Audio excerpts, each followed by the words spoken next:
एक हम क्या खींच दिए, जीवा खींच दिए। क्या खींच दिए? जीवा। तो जीवा खींचने के बाद में क्या होता है कि ये वाला जो भाग है ना, ये जो छोटा वाला भाग जो दिख रहा है यहाँ पर, जो इसको कहते हैं संगत लघु वृत्तखंड कहते हैं। क्या बोलते हैं? संगत लघु वृत्तखंड। और इसको छोड़ करके बाकी ये जो सारा जितना बच रहा है, जितना भाग भी बच रहा है, उसको क्या कहते हैं? संगत दीर्घ वृत्तखंड बोलते हैं। ठीक है ना? तो यही चीज हम लोग को इसमें निकालना है। तो मान लीजिए कि यहाँ पर एक हम जीवा खींच रहे हैं, तो जीवा खींचे, ये भी एक जीवा हम लोग खींच लिए।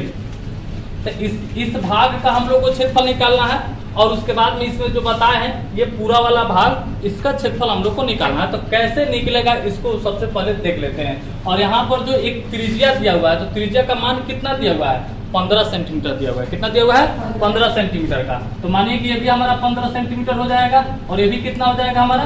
15 सेंटीमीटर। तो सबसे पहले क्या करेंगे हम लोग, इस छोटा वाला भाग का जो कि क्षेत्रफल निकालना, मतलब कि शुरू करेंगे कि कैसे निकलेगा। ठीक है, तो सबसे पहले हम लोग देखेंगे यहाँ पर त्रिज्या खंड बन रहा है। ये चाप जो दिया हुआ है ना, तो चाप को लेकर ये जो त्रिज्या है ना, त्रिज्या सहित एक हम लोग का त्रिज्या खंड बन रहा है, जो पूरा का क्षेत्रफल हम लोग पहले निकालेंगे। और उसके बाद में त्रिभुज का क्षेत्रफल घटा देंगे, तो हम लोग का इसका मान निकल जाएगा, जो हम लोग 5 नंबर क्वेश्चन पढ़े हैं। उसी तरह से इसमें भी है। ठीक है ना? तो यहाँ पर लिख देंगे सबसे पहले त्रिज्या का मान। त्रिज्या कितना दिया हुआ है? 15 सेंटीमीटर। और थीटा का मान क्या दिया हुआ है? 60 डिग्री दिया हुआ है। और ये भी बताया है, जो केंद्र पर 60 डिग्री कोण आंतरिक हो रहा हो, तो कौन सा त्रिभुज बनेगा? समबाहु त्रिभुज बनेगा। कौन सा त्रिभुज बनेगा?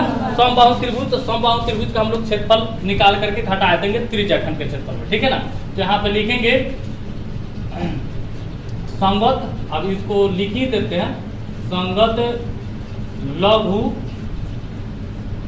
वृत्तखंड का क्षेत्रफल बराबर क्या होगा? तो क्या होगा हमारा? त्रिज्या खंड का क्षेत्रफल लिखेंगे,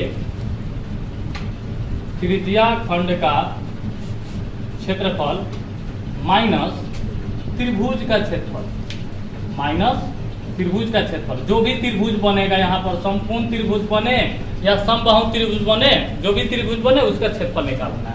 तो त्रिज्या खंड का क्षेत्रफल क्या होगा? पाई आर स्क्वायर, और थीटा बाई कितना होगा? 360, माइनस त्रिभुज का क्षेत्रफल कह रहा है। तो त्रिभुज का क्षेत्रफल, ये कौन सा त्रिभुज है? समबाहु है। तो समबाहु त्रिभुज का क्षेत्रफल क्या होता है? √3/4 गुना भुजा स्क्वायर, यानी ए स्क्वायर कर सकते हैं। ठीक है ना? अब आइए, तो पाई का मान क्या होगा? 22/7। अब यहाँ पे चलते हैं, आर है, आर का मान कितना है? 15 गुना 15 गुना थीटा का मान कितना है? 60 डिग्री है, तो 60 यहाँ पर गुना में 360। ठीक है, माइनस √3। अब देखिए यहाँ पर क्वेश्चन है ना, लेकिन एक चीज है इसमें, पाई का मान जो है ना मेरे पास 3.14 लेने के लिए कहा है, तो हम लोग 22/7 को हम लोग क्या करेंगे? हटा देंगे। ठीक है, तो यहाँ पर क्या हो जाएगा? 3.14 गुना इतना होगा। ठीक है, और यहाँ पर एक और चीज देखने को मिलेगा, क्वेश्चन में ही संकेत में दिया हुआ है कि √3 का मान है ना। क्वेश्चन में देख लीजिए आप लोग क्या लिखा हुआ है, √3 बराबर जो है कि लिखा हुआ है 1.73 लेने के लिए कहा है, और पाई का मान दिया हुआ है 3.14 लेने के लिए कहा है। ठीक है, तो पाई का मान तो हम लोग रख दिए 3.14, और यहाँ पर √3 के जगह पे ये वाला मान रख देंगे। कितना मान है? 1.73/4 गुना ए स्क्वायर, यानी जो भुजा है ना त्रिभुज का, तो कितना भुजा है? 15 का है, तो 15 गुना क्या हो जाएगा? 15 हो जाएगा। ठीक है, इसको हम लोग एक जगह सोल्व कर लेते हैं, और इसको हम लोग एक जगह सोल्व कर लेते हैं। ठीक है, यहाँ पर इसको हम लोग गुना किए ना, 117.75 आया, और इसको गुना करने पर क्या होगा कि 389.25 बटा क्या हो जाएगा? 4। इसको गुना करने पर इतना आएगा। अब क्या करेंगे कि 117.75 माइनस, इसको यदि 4 से भाग देते हैं तो आ जाएगा 97.3125। अब इसको हम लोग घटाएंगे, तो घटाने पर आ जाएगा 20.4375। ये इतना सेंटीमीटर स्क्वायर जो है इसका क्षेत्रफल आएगा, ये वाला का आया है। ठीक है, तो इसका तो संगत लघु का निकल गया। अब हम लोग को जो है कि दीर्घ वृत्तखंड का क्षेत्रफल निकालना है, जो हम लोग का पूरा होना चाहिए ये वाला भाग का। तो हम लोग क्या करेंगे, पूरे जो है वृत्त के क्षेत्रफल में से हम लोग जो है कि लघु वृत्त खंड का क्षेत्रफल हम लोग अगर निकाल दें, घटा देते हैं, तो हम लोग का दीर्घ वृत्त खंड का क्षेत्रफल निकल जाएगा। तो अब चलिए लिखेंगे संगत दीर्घ वृत्त खंड का क्षेत्रफल, वृत्त खंड का क्षेत्रफल बराबर क्या होगा।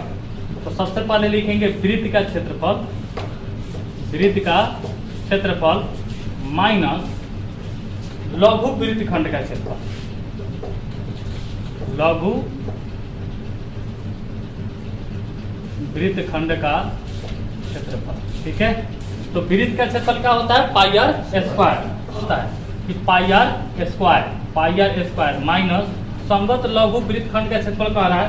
तो हम मेरे पास तो आ गया यहाँ पर, इसका मान कितना आया है 20.4375।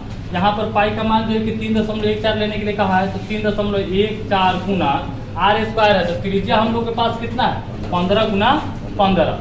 ठीक है, माइनस 20.4375। इस सभी को जो है अगर हम लोग गुना करते हैं तो मेरे पास जो है कि आ जाएगा 706.50 माइनस 20.4375। जब इसको हम लोग घटाएंगे तो आ जाएगा 686.0625 सेंटीमीटर स्क्वायर।